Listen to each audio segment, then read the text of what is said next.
do Senhor, meu irmão. Espero que você já tenha pego a sua Bíblia. Abra a sua Bíblia em Apocalipse 3. Nós vamos ler Apocalipse 3, do 7, a partir do versículo 7. Pega a sua Bíblia. Apocalipse, capítulo 3, o versículo 7. Diz assim: Ao anjo da igreja em Filadélfia, escreve estas coisas, diz o santo, o verdadeiro, aquele que tem a chave de Davi, que abre e ninguém fechará, e que fecha e ninguém abrirá. Conheço as tuas obras, eis que tenho posto diante de ti uma porta aberta, ao qual ninguém pode fechar, que tens pouca força, entretanto guardaste a minha palavra e não negaste o meu nome. Eis farei que alguns dos que são da sinagoga de Satanás, desses que a si mesmos se declaram judeus e não são, mas mentem, eis que os farei vir e prostrar-se aos teus pés e conhecer que eu te amei. Porque guardaste a palavra da minha perseverança, também eu te guardarei da hora da provação que há de vir sobre o mundo inteiro para experimentar os que habitam sobre a terra. Venho sem demora, conserva o que tens, para que ninguém tome a tua coroa. Ao vencedor, faloei coluna no santuário do meu Deus, e daí jamais sairá. Gravarei também sobre ele o nome do meu Deus, o nome da cidade do meu Deus, a nova Jerusalém que desce do céu, vinda da parte do meu Deus, e o meu novo nome. Quem tem ouvido, ouça o que o Espírito diz à igreja. Meus irmãos, diante do que está acontecendo, muitas pessoas lembram das profecias bíblicas, né? E realmente elas se cumprem, se cumpriram e vão se cumprir. Nós vemos que os profetas profetizaram a respeito do ministério de Cristo e tudo aconteceu. Profetizou que ele nasceria de uma virgem, profetizou que ele seria rejeitado pelo seu povo, profetizou que ele morreria a morte de cruz, né? E é bom lembrar que os judeus não crucificavam. Quem crucificava era o Império Romano, e a Bíblia profetizava isso muito tempo antes dos judeus conhecerem a crucificação. Em Israel, a pena capital, né, a pena de morte, era empregada através de apedrejamento. E Jesus também, ele deixou no seu sermão profético uma série de profecias. Ele, juntamente com seus discípulos, visitava o templo que Salomão construiu, depois foi destruído, e Herodes, que era o governador da Judéia naquela época, estava reconstruindo. E os discípulos, Jesus falou que aquele templo ia ser derribado, e os discípulos perguntaram que sinais haveriam da sua segunda vinda, quando que aquilo aconteceria. Então Jesus começou a profetizar, Jesus vai voltar, ele vai voltar uma segunda vez na terra, isso é profetizado na Bíblia. E Jesus disse quais que seriam os sinais que apontariam para que esse acontecimento estivesse perto. Jesus falou de guerra, de fome, de terremoto, de epidemia, de falsos cristos, né? Então, quando isso acontece, as pessoas começam a perguntar. Quando eu estava na minha escola, suspenderam os alunos, né? E os professores ficaram um tempo lá, acho que foi nessa última semana aí, do dia 16, se não me engano. Acho que foi dia 16, acho que foi segunda-feira. E aí, um inspetor, ele foi criado numa igreja evangélica, né? Acho que ele não frequenta mais, ele me chamou e falou: Samuel, nós estamos na grande tribulação. O que é a grande tribulação? A Bíblia fala um período de aflição nunca visto na história da humanidade.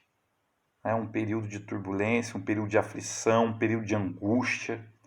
Em Apocalipse fala que os homens vão desmaiar de pavor, sinais no céu. Então, esse período, nós entendemos pelo livro do profeta Daniel, que ele vai durar 7 anos. Porque Daniel, quando estava cativeiro na Babilônia, ele orou a Deus e ele entendeu que no livro do profeta Jeremias dizia que o povo ia ficar só 70 anos cativo. E ele começou a orar, a jejuar, a buscar a Deus, e Deus revelou para ele que 70 semanas estão determinadas sobre o povo judeu. Então, desde a ordem para reedificar Jerusalém até Cristo foram 69 semanas, né? Falta uma semana. Essa semana parou, porque os judeus endureceram seu coração e Deus se voltou para os gentios, né? Então, esse período de grande tribulação Eu acredito que ele ainda não começou não, porque a igreja vai ser tirada dele. Né? A igreja vai ser arrebatada. Pode ser, irmãos, que Jesus venha logo, ou pode ser que ainda passe essa epidemia, ter um período normal e depois continue, né, as profecias. Então, nós não sabemos, a vinda de Jesus é iminente, você deve esperar a todo momento a vinda de Cristo. Né? Tem pessoas que acreditam que a igreja passará pela grande tribulação, e eu quero apresentar os motivos pelos quais nós não acreditamos que a igreja passará a grande tribulação. Olha, primeiro você precisa distinguir Israel da igreja. O Senhor é o rei de Israel, ele vai vir para reinar Israel. O Senhor é o noivo da sua igreja, ele vai vir para casar com a sua igreja, levar a sua igreja para cear com ele, para festejar com ele. Está lá em São João 14, não se turbe o vosso coração, crede em Deus, crede também em mim. Na casa do meu pai há muitas moradas, se assim não fosse, eu vou teria dito.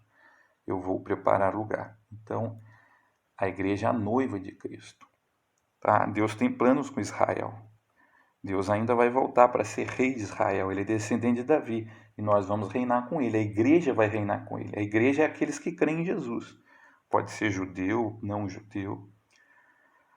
Então, meu querido irmão, primeiro, a tribulação diz respeito a Israel. Tanto é que no Antigo Testamento, a tribulação é chamada de aflição de Jacó. Tá? Jacó é o patriarca do judaísmo, né? Um dos patriarcas. Então diz respeito a Israel. É um período de juízo. Note na Bíblia, irmão, que sempre que Deus trouxe juízo, Deus tirou o justo. Quando Deus queria destruir o mundo antigo, Deus livrou Noé. Quando Deus foi destruir Sodoma e Gomorra, livrou Ló. Então Deus sabe, como Pedro fala na sua epístola, Deus sabe guardar juízo para o ímpio e livrar o justo. Então, por isso que nós cremos. No livro de Apocalipse, nós lemos aqui, a igreja ela só é falada, citada no começo de Apocalipse. Depois a igreja sai de cena. Né? Não se fala mais da igreja. Então, eu li aqui, Deus mandou João mandar uma mensagem para 7 igrejas da Ásia. Essas igrejas representam os períodos que a igreja vai passar. Nós estamos vivendo o período da igreja de Laodiceia, né, irmãos? Pessoas frias com relação ao evangelho. Nós estamos vivendo o período que Paulo profetizou. Os homens seriam irreverentes, amantes de si mesmos, mais amantes dos prazeres do que de Deus. Por isso que o juízo tem vindo. Quem não viu aí um filme que lançaram no Netflix? Esse filme coloca Jesus como homossexual, Maria como adúltera, né? E José como um bobão traído. Olha, irmãos, que irreverência. Os homens têm se tornado assim. E aí o juízo vem e reclama. Né? Se revolta contra Deus. Então nós estamos vivendo esses tempos. Embora nós estamos vivendo o tempo de Laodiceia, você tem também 2 igrejas que eram irrepreensíveis. Uma delas é Filadélfia. Aqui o Senhor fala, olha, é uma igreja que tem pouca força. Uma igreja pequena, né? Mas que é fiel a Deus. Que prega a palavra, que não prega heresia. E olha o que o Senhor promete para essa igreja. Apocalipse 3:10. Porque guardaste a palavra da minha perseverança. Então essa promessa é para quem tem guardado a palavra de Deus, para quem tem sido fiel. Também eu te guardarei da hora da provação, que há de vir sobre o mundo inteiro, para experimentar os que habitam sobre a terra. Amém? Irmão, às vezes a gente se desespera, a gente acha que já está chegando o fim. Vamos ter calma, né? Vamos ter calma. Eu me lembro que uma vez eu fui passar uns dias em Itanhandu, fui pregar na cidade lá, eu era solteiro, nem tinha carro, fui de ônibus. E teve uma enchente que assolou aqui o Rio, São Paulo e Minas. Eu falei, nós fomos orar na igreja, nós começamos a orar. Eu falei, Senhor, estamos na grande tribulação. Deus usou uma irmã. E essa irmã falou assim, isso não é nem o princípio das dores. Os homens vão desmaiar de angústia. Então, nós vamos ter cuidado, né, de querer falar alguma coisa. Vamos esperar. Vamos orar para que Deus livre, para que Deus abençoe.